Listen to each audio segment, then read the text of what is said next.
दोस्तों, तो अध्याय 1 समाप्त हो चुका है। अध्याय 2 में हम लोग आज प्रवेश करने वाले हैं।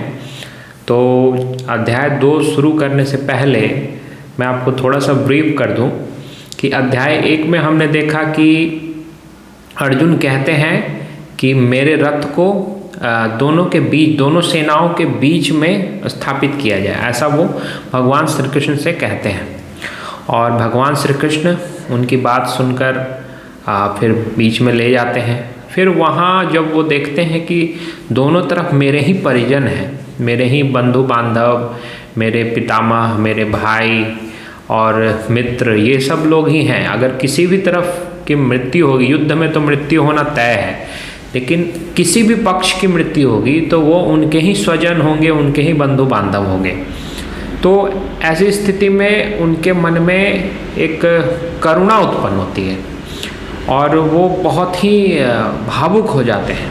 तो इसके बारे में मैं वर्णन कर चुका था और इसी दौरान वो कहते हैं कि अगर हमारे कुल का नाश हो जाएगा, इस तरह से कुल के लोग ही युद्ध करेंगे तो कुल का नाश हो जाएगा, कुल के नाश होने से कुल धर्म नष्ट हो जाएगा, उसके कारण जो है हमारी जो पिंडदान और ये सब की प्रक्रिया है वो सब समाप्त हो जाएगी।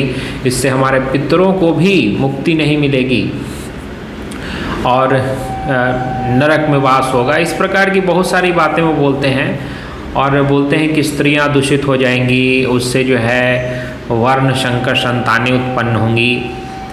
और तो इस प्रकार से वो कह के फिर क्या है कि वो धनुष्वान रख के रथ के पिछले भाग में बैठ जाते हैं। तो अब यहाँ पे मैं इसलिए थोड़ा सा ब्रीफ कर रहा हूँ कि कई लोग क्या होता है कि गीता में जो कुछ भी लिखा है, गीता में जो कुछ भी लिखा है उसको वो समझते हैं कि भगवान ने स्वयं कहा है। ऐसा नहीं है। भगवान जो बोल रहे हैं वो कहा जाएगा कि भगवान की वाणी है। जो अर्जुन बोल रहे हैं उसको कोट नहीं कर सकते कि ये गीता में लिखा है इसलिए सही है, क्योंकि अर्जुन भगवान नहीं है ना, वो कृष्ण नहीं है। गीता का उपदेश का अर्थ होता है कि जो भगवान कृष्ण ने अर्जुन को जो उपदेश दिया वही गीता का उपदेश कहलाएगा। उसमें जो अर्जुन अपनी शंका व्यक्त करते हैं या किसी प्रकार की उस समय के समाज में जो परिस्थितियां थीं, जो लोगों में कुरीतियां विद्यमान थी, अगर उन सब के बारे में थोड़ा बहुत अर्जुन बोलते हैं तो उसको ये ना समझा जाए कि वो गीता का कथन है, क्योंकि वो अर्जुन ने कहा है। गीता का कथन उसे माना जाएगा जो भगवान श्री कृष्ण के मुख से निकलेगा। जिसको भगवान श्री कृष्ण कहेंगे वो मान्य होगा, वो मानी जाएगी कि वो भगवान की वाणी है। लेकिन ऐसा देखा गया है कि अर्जुन के चीज़ों को, जैसे ये वर्ण शंकर वाली चीज़ थी, कुल धर्म नष्ट हो जाएगा, ये सब चीज़ों को कोट करके बता देते हैं कि ये तो गीता में लिखा है। देखो, गीता में जातिवाद को बढ़ावा दिया जा रहा है। उनको कहा जाता है कि दो वर्ण, अलग अलग वर्ण में विवाह नहीं हो सकता, उससे वर्ण शंकर संतान उत्पन्न होगी, उससे कुल का नाश हो जाएगा, कुल धर्म का नाश हो जाएगा। ये गीता में लिखा है। लेकिन ये लिखा गीता में है, लेकिन ये कथन अर्जुन का है। और अर्जुन भी कहते हैं, आप ध्यान से, मैंने पढ़ाया था, तो अर्जुन भी कहते हैं कि ऐसा मैं सुनता आया हूँ। अर्जुन का भी ये खुद का कथन नहीं है। उस समय के समाज में जो चीज़ें, जो बुराइयाँ होंगी, तो बहुत सी चीज़ें होती हैं ना धर्म में, वो गलत चीज़ें आ जाती हैं, तो वो सुनते आए थे। तो वो कहते हैं कि ऐसा मैं सुनता आया हूँ। वो भी उनकी अपनी भी वाणी नहीं है, तो वो कन्फ्यूज़न में आते हैं, वो शंका व्यक्त करते हैं कि क्या सही है। वो भगवान से कहते हैं कि क्या सही है, आप मुझे रास्ता बतलाइए। तो उसके बाद जो है भगवान अब दूसरे अध्याय में जो भी उस अर्जुन की जो भी शंका थी उसका क्लैरिफिकेशन करेंगे, उसको बतलाएंगे। तो अब जो द्वितीय अध्याय में जहाँ से भगवान श्री कृष्ण बोलना शुरू करेंगे ना, वो ऑथेंटिक माना जाएगा, वो मान्य होगा, वो सर्वमान्य होगा, वो भगवान की वाणी मानी जाएगी, वो कहा जाएगा कि भगवान ने कहा है। तो इसलिए मैं कहूँगा कि सावधानी, मैंने लिखा था, थंबनेल में डाला था कि सावधान, भ्रमित न हो। ये गीता में लिखा जरूर है पर ये भगवान श्री कृष्ण की वाणी नहीं है। वो अर्जुन ने कहा और अर्जुन ने भी वो कहा जो वो सुनते आए थे। तो अब हम आते हैं विषय वस्तु पे अध्याय 2 में, जहाँ अब बात होगी कि क्या जो अर्जुन ने कहा था वो सही था, वो मान्य है या नहीं है, भगवान इस पे अपना क्या विचार रखते हैं, भगवान क्या कहते हैं। तो वो सबसे इम्पोर्टेंट चीज़ होगी। तो द्वितीय अध्याय की शुरुआत हम लोग करते हैं। तो यहाँ पे संजय बोल रहे हैं। संजय चूँकि धृतराष्ट्र को गीता जो भी वार्तालाप हो रहा है उसको संजय धृतराष्ट्र को बतला रहे हैं। जो भी उस युद्ध भूमि कुरुक्षेत्र में जो अर्जुन और श्री कृष्ण के मध्य जो भी संवाद हो रहा है उसको वो धृतराष्ट्र को बतला रहे हैं। तो संजय कहते हैं, तम तथा कृपयाविष्टम अश्रुपूर्णा कुलेक्षणम विषिदंतमिदम वाक्यम उवाच मधुसूदन। कहते हैं उस प्रकार करुणा से व्याप्त और आंसुओं से पूर्ण तथा व्याकुल नेत्रों वाले शोक युक्त उस अर्जुन के प्रति भगवान मधुसूदन ने यह वचन कहा। तो जब देखें कि अर्जुन जो है बहुत ही करुणा से व्याप्त हो चुका है, उसके आंखों में आंसू आ गए हैं, तो और शोक युक्त है, उसको शोक हो रहा है कि मैं किसकी हत्या करने जा रहा हूँ, मैं अपने ही बंधु बांधव, अपने ही पितामह, अपने भाइयों की हत्या करूँगा, मित्रों की हत्या करूँगा। तो ऐसी स्थिति में शोक युक्त अर्जुन को देखकर भगवान मधुसूदन ने यह वचन कहा।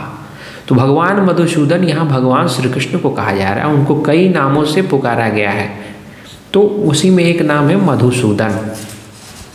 तो मधुसूदन भगवान श्री कृष्ण ने क्या कहा, तो आगे संजय बतला रहे हैं कि भगवान श्री कृष्ण ने क्या कहा। श्री भगवान उवाच, मतलब भगवान ने कहा।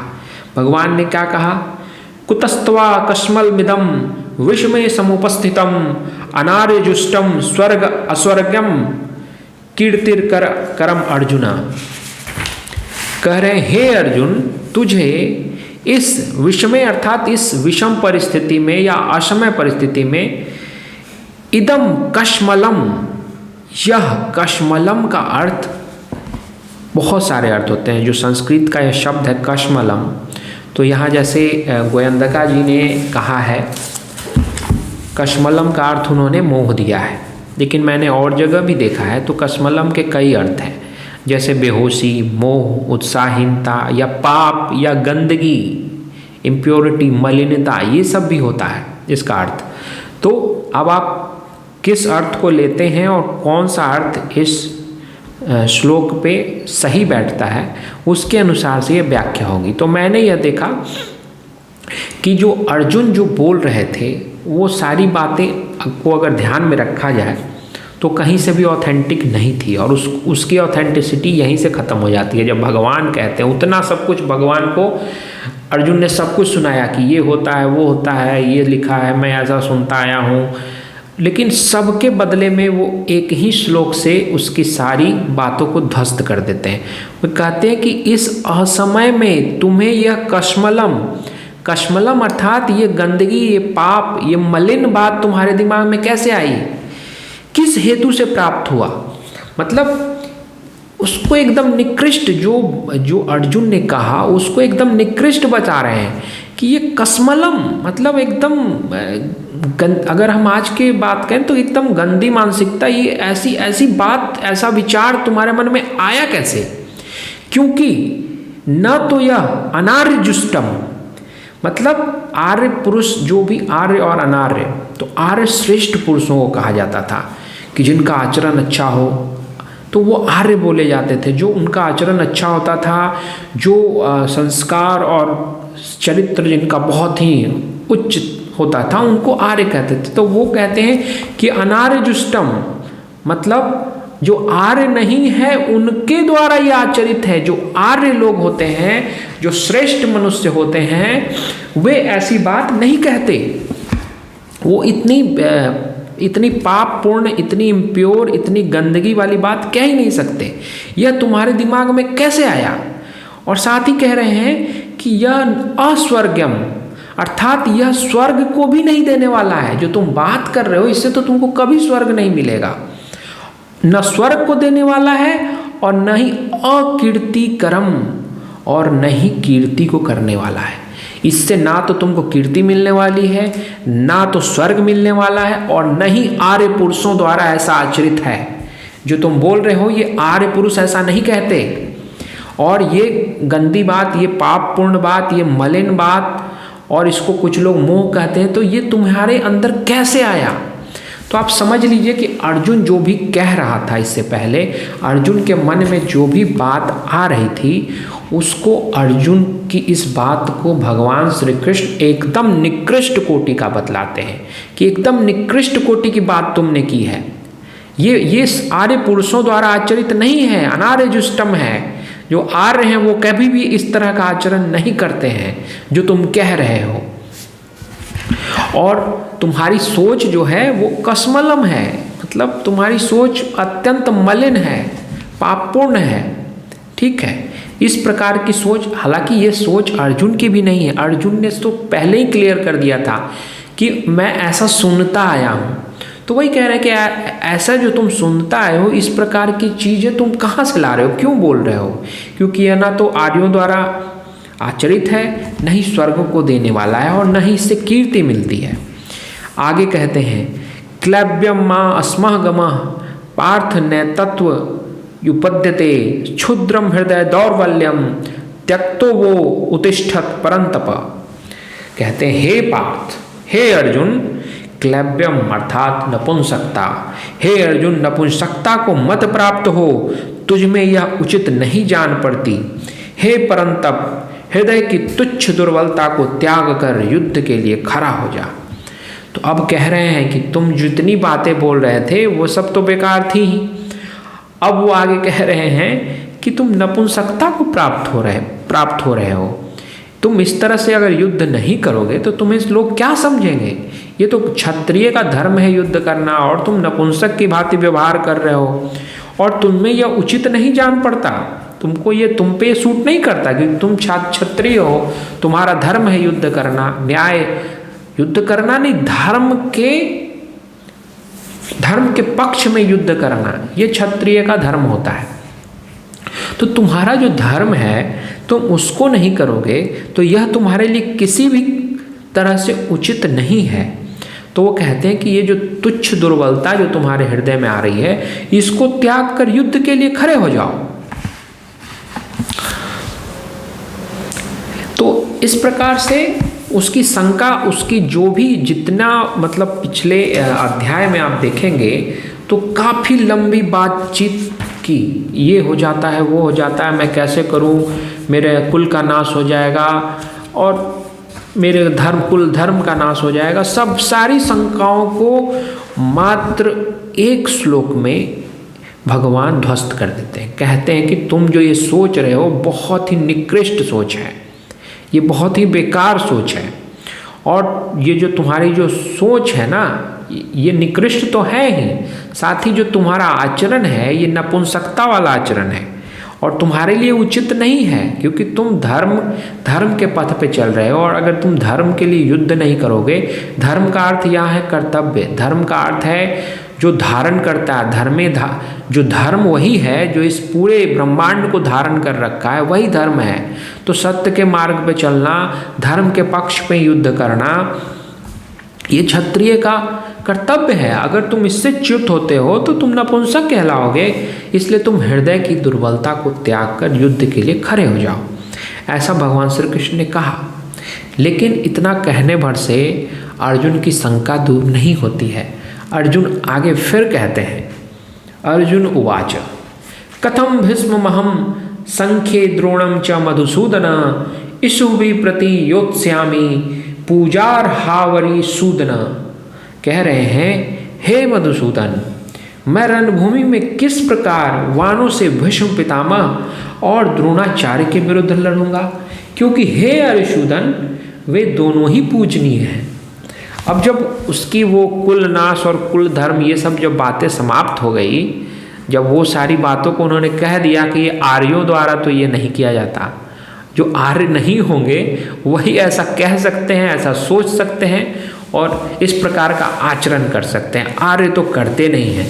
जो तुमने जितना ये लंबा चौड़ा जो बताया, ये कसमलम तुम्हारे मन में पता नहीं कहाँ से आया। तो उसके बाद भी अब वो देखता है कि ये सब बातें तो भगवान नहीं मान नहीं रहे, उसको तो सीधा ध्वस्त कर दिया कि ये तो बेकार की बातें हैं। तो अब वो अपनी शंका, एक और शंका व्यक्त कर रहे हैं जो पहले उन्होंने कहा भी था कि हे मधुसूदन, हे भगवान कृष्ण, मैं कैसे वानों से भीष्म पितामह, जो कि मेरे परदादा हैं, मेरे पितामह हैं, और पितामह भीष्म और साथ ही जो मेरे गुरु हैं द्रोणाचार्य हैं, इन दोनों के विरुद्ध मैं कैसे लड़ूंगा, मैं कैसे इनकी हत्या कर सकता हूँ, क्योंकि दोनों ही पूजनीय हैं। पितामह तो पूजनीय होते ही हैं और गुरु भी बहुत पूजनीय हैं। तो वो कह रहे हैं कि मैं कैसे इन पे बाण चलाऊंगा और इनकी कैसे हत्या कर सकता हूँ मैं। आगे कहते हैं, अर्जुन इतने पे नहीं रुक रहे हैं, आगे फिर कह रहे हैं, गुरुन हत्वा ही महानुभावान श्रेयो भोक्तुम भैक्षम पीह लोके हत्वार्थ कामांस्तु गुरुनिहैव भुंजिए भोगान रुधिर प्रतिग्धान। तो कहते हैं आगे कि महानुभाव गुरुजनों को न मारकर मैं इस लोक में भिक्षा का अन्न भी खाना कल्याणकारक समझता हूँ, क्योंकि गुरुजनों को मारकर अपि अर्थात भी इस लोक में रुधिर से सने हुए अर्थ और काम रूप भोगों को ही तो भोगूंगा। तो कह रहे हैं कि गुरुजन वो तो महानुभाव हैं, गुरुजन तो महानुभाव हैं, गुरुजनों को न मारकर मैं गुरुजनों की हत्या कैसे करूं, मैं उनको न मारकर इस लोक में भिक्षा का, अगर मुझे राज्य नहीं मिलता है, मुझे राज्य नहीं मिलता है और मैं राजा नहीं बनता हूं, तो भी अगर मैं भिक्षा मांग कर भी अन्न लाता हूं और वो खाकर भी मैं जीवित रहता हूं, तो उसको मैं कल्याणकारी समझूंगा। क्यों कि गुरुजनों को अगर मैं मारता हूं तो जो मुझे राज्य मिलेगा, जो मुझे भोग प्राप्त होगा, जो मुझे धन प्राप्त होगा, वो क्या होगा, वो तो उनके ही रुधिर से सने हुए होंगे। रुधिर अर्थात रक्त, खून, तो उनके ही रुधिर खून से सने हुए इस अर्थ अर्थात धन और काम रूपी भोग को भोग कर मैं क्या करूँगा, इनको भोगने के लिए मैं इनकी हत्या करूं, जो मेरे लिए परम पूजनीय है, पितामह गुरु, इनकी हत्या मैं सिर्फ इसलिए करूं कि मुझे धन मिल जाएगा और मुझे काम प्राप्त होगा, भोग मैं भोगूंगा। उससे तो अच्छा है कि मैं भिक्षा का अन्न खाऊं, मैं भिक्षा मांग कर गुजारा कर लूं, मुझे नहीं जरूरत है इन सब चीज़ों की। उसके बाद कहते हैं, न चैत दुध्या कतरन्नो गरियो यद्वा जयेम यदि वानो जयेयु यानेव हत्वा न जीजीविषाम अस्ते अवस्थिता प्रमुखे धार्त राष्ट्रा। आगे कह रहे हैं अर्जुन, यह भी नहीं जानते कि हमारे लिए युद्ध करना और न करना इन दोनों में से कौन सा श्रेष्ठ है, अथवा यह भी नहीं जानते कि उन्हें हम जीतेंगे या हमको वे जीतेंगे जिनको मारकर हम जीना भी नहीं चाहते। वे ही हमारे आत्मीय धृतराष्ट्र के पुत्र हमारे मुकाबले खड़े हैं, हमारे सामने खड़े हैं। तो कह रहे हैं अर्जुन कि हम नहीं जानते हैं, मैं नहीं जानता कि हमारे लिए युद्ध करना या ना करना, दो ही चीज़ें हो सकती हैं, या तो मैं युद्ध करूं या नहीं करूं। तो इन दोनों में से कौन सा श्रेष्ठ है ये मैं नहीं जानता, और यह भी मैं नहीं जानता कि हम जीतेंगे कि हमारे विपक्ष में जो धृतराष्ट्र के पुत्र खड़े हैं, जो धार्त राष्ट्र खड़े हैं, वे जीतेंगे, मैं ये भी नहीं जानता। और मैं ये नहीं जानता कि मैं जीतूंगा या वे जीतेंगे। वे कौन? जिनको मारकर हम जीना भी नहीं चाहते, क्योंकि वे हमारे आत्मीय हैं, वे ही धृतराष्ट्र के पुत्र हमारे सामने खड़े हैं। जो धृतराष्ट्र के पुत्र हैं वो भी तो हमारे भाई हैं, तो उनको मारकर हम जीना भी नहीं चाहेंगे। तो अगर हम जीतेंगे या नहीं जीतेंगे, अगर जीत भी जाएंगे तो हम उनको मारकर फिर हम कैसे जी सकते हैं? जो हमारे सामने जो विपक्ष में खड़े हैं उनको मारकर भी हम जी नहीं सकते। तो इसलिए मैं युद्ध करूँगा कि नहीं करूँगा, जीतूंगा कि नहीं जीतूंगा, मुझे कुछ नहीं पता। फिर आगे कहते हैं, कार्पण्य दोषो अपहत स्वभावा पृच्छामि त्वाम धर्म सम्मूढ़ चेता यच्छ्रेय स्यान्निश्चितम ब्रूहि तन्मे शिष्यस्ते अहम शाधिमाम त्वाम प्रपन्नम। कहते हैं कार्पण्य अर्थात कायरता रूप दोष से उपहत हुए स्वभाव वाला तथा धर्म के विषय में मोहचित्त हुआ मैं आपसे पूछता हूँ कि जो साधन निश्चित कल्याणकारक हो वह मेरे लिए कहिए, क्योंकि मैं आपका शिष्य हूँ, इसलिए आपके शरण हुए मुझको शिक्षा दीजिए। तो वो कह रहे हैं कि मुझ में जो है, आपने जैसा मुझे कहा कि मुझ में ये नपुंसकता आ रही है, ठीक है, तो जो नपुंसकता आ रही है उसी को यहाँ ये दूसरे शब्द में बोल रहे हैं कि कायरता रूपी दोष जो मेरे अंदर आ गया है, क्योंकि मैं अब युद्ध तो कर नहीं रहा हूँ, मेरे युद्ध से वितृष्णा हो रही है, मैं युद्ध नहीं कर पा रहा हूँ। तो ये जो, इसको अगर सामान्य रूप से कहा जाएगा तो जो युद्ध से भागता है उसको कायर कहा जाता है। तो कायरता रूपी जो दोष है वो मेरे स्वभाव में अभी आ गया है, और धर्म के विषय में भी मैं सम्मूढ़ हो चुका हूँ, मोहित हो चुका हूँ, मुझे कुछ समझ में ही नहीं आ रहा है, सम्मूढ़ चेता हो चुका हूँ, मतलब मोहित चित्त हो गया हूँ। मुझे अब मेरा क्या धर्म है उसको, वो मुझे समझ में ही नहीं आ रहा है। तो अब जब मुझे कुछ समझ नहीं आ रहा है, मैं कायरता रूपी दोष मेरे अंदर आ चुका है और मुझे कुछ समझ में नहीं आ रहा, तो मेरे पास रास्ता क्या बचा? एक ही रास्ता है कि मैं आपसे पूछता हूँ कि जो कल्याणकारक साधन मेरे लिए है वह मुझे बताइए, मुझे कहिए। और क्योंकि मैं आपका शिष्य हूँ, वो अपने को भगवान श्री कृष्ण का शिष्य स्वीकार कर लेते हैं और कहते हैं कि मैं आपके शरण आता हूँ, अब आप मुझे शिक्षा दीजिए कि मुझे क्या करना है। तो अर्जुन की स्थिति ऐसी हो गई है कि वो धर्म सम्मूढ़ चेता हो गए हैं, अर्थात धर्म के विषय में उनका चित्त मोहित हो गया है, उनको कुछ भी समझ में नहीं आ रहा है कि उनका वास्तविक धर्म है क्या। एक तरफ देखते हैं कि युद्ध करना आवश्यक है, क्योंकि वो क्षत्रिय हैं, तो धर्म उनका ही है कि युद्ध करें, धर्म के पक्ष में खड़े होकर युद्ध करें। और दूसरी तरफ ये बातें आ रही हैं कि अपने ही बंधु बांधव, अपने पितामह, अपने गुरु, इनकी हत्या कैसे करें।